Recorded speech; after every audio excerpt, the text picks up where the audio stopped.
Hello and welcome back to the Life After Losses video blog.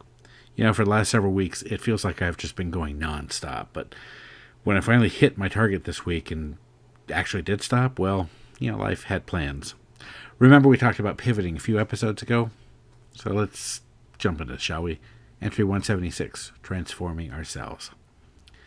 I feel a little bit like I did after that show I did in March. I've been going full tilt during pre-launch for the new Recovery for Adults book, and I finally got everything done to prepare for tomorrow's release, and I felt like I had nothing more to do. And there was a sense of emptiness, and that's really the only word I can think of, which frankly feels a little odd, since I really should feel a sense of accomplishment. I mean, if I pulled back the curtain and showed you everything I did, including a near last-minute creation of a companion journal, I think even you might agree with me. I really should feel proud of myself. Yet, there's an emptiness. And I'm taking this as an opportunity for me to shift my focus from working in my office to working on myself and what's next. And my next big project is to prepare for filming my second feature film, while I'm awaiting the release of the first.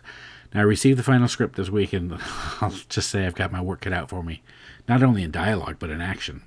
Yeah, that's right. This 57-year-old pudgy old guy is taking on an action role, and not as a hero. I have 3 months to mentally and physically prepare myself, so I have a feeling that the emptiness I talked about will be short-lived. How does a nice guy like me transform into someone who's not so nice? Transforming into a character is not unlike what I've had to do in life. When I was younger, I was a chameleon, able to blend in with my peers. In high school, I was a nerd, a brain, a mod, a prep, a jock, a theater geek. I was able to socialize with anyone in any circumstances. And as I got older and more aware of who I was and how I was perceived by the world, I felt I had to retreat and hide part of myself. And to this day, I find myself, a social introvert. I mean, I can socialize, but I am an introvert. But worse, I'm an introvert that's private about myself, which, if I think about it, is totally laughable. I mean, I'm literally an open book. I put myself out there all the time, and some of you know me better than my friends. Some of my friends, as a result of the first book. After my first husband died, I retreated further into myself, and that is until I found my enough moment.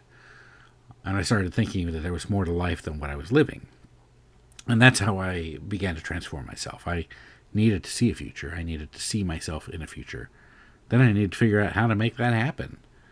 And similarly with this character, I need to see him as he sees himself. Nobody sees themselves as a villain. It's the outside perspective of judgment that places that label on someone. And I'll find that place of imagination and creativity to create and embody this character, just like I've had to use my imagination and creativity to create and embody who I am now. Now, here's the thing. We all have an idea of who we are and who we want to be. We align our values with who we want to be, but so many people want to be someone who doesn't align with their values, then their lives are frustrated because of it.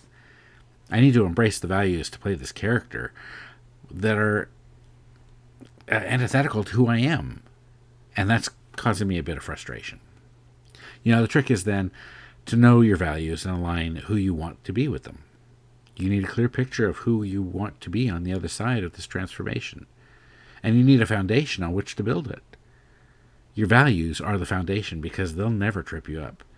If one of your values is to be a nice person, you're not going to build a foundation that requires you not to be nice. So while I spend the next few weeks and months trying to transform myself, or at least part of myself, what are you going to do? Do you have a future vision of what your life should be? Do you have an idea of how to get there? Are you taking steps in that direction? Let me know in the comments below or over on Facebook. And until next time.